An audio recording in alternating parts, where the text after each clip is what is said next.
So, what actually comes after the digital age? It's a question a lot of us are asking, right?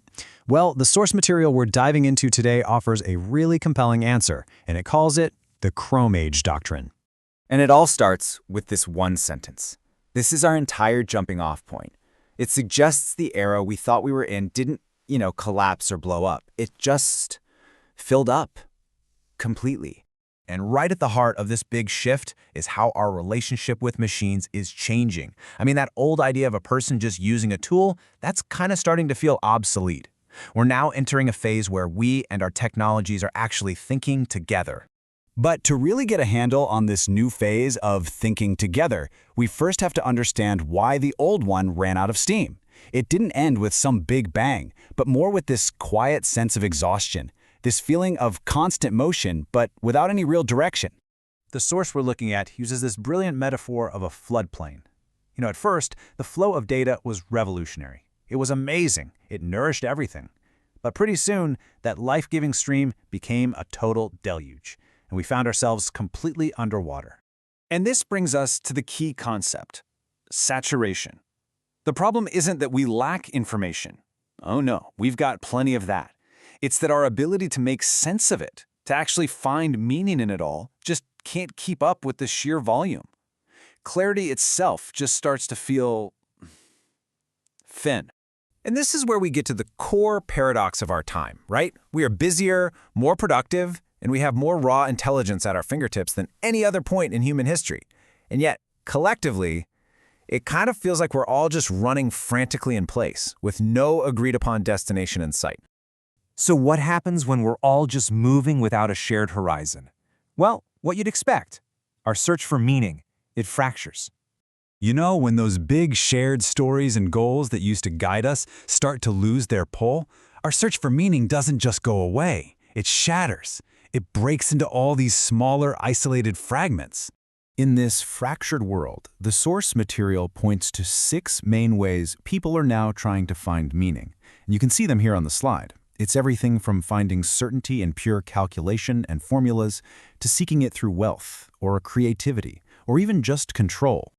Now here's the thing, none of these paths are inherently wrong. They're all totally rational responses to being overloaded with information.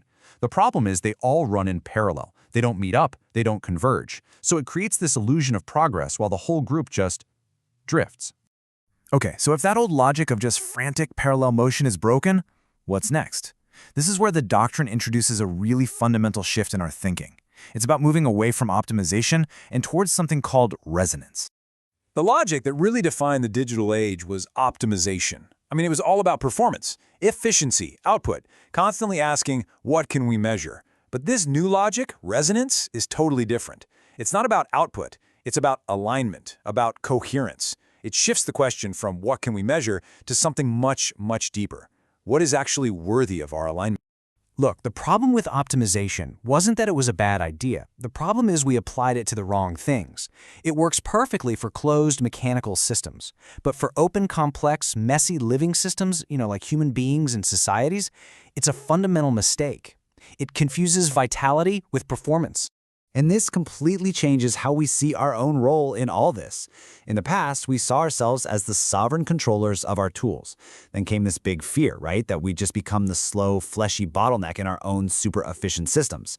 But the Chrome Age suggests a new role, the human as the crucial interface where all that data finally becomes meaning. Okay, so all of this leads us to the central concept itself. What on earth do they actually mean by the Chrome Age? First things first, forget any sci-fi images of chrome bodies or flying cars. The chrome here isn't about polish or looking futuristic. It's about a surface, a neutral, reflective surface. So here's the crucial point. The Chrome Age is an era where our technology stops being just a tool and starts being a mirror.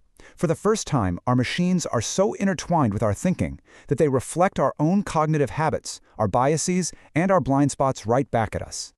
This slide just visualizes that shift perfectly. On the left, you've got the past, tool use. It's a relationship of clear separation and control.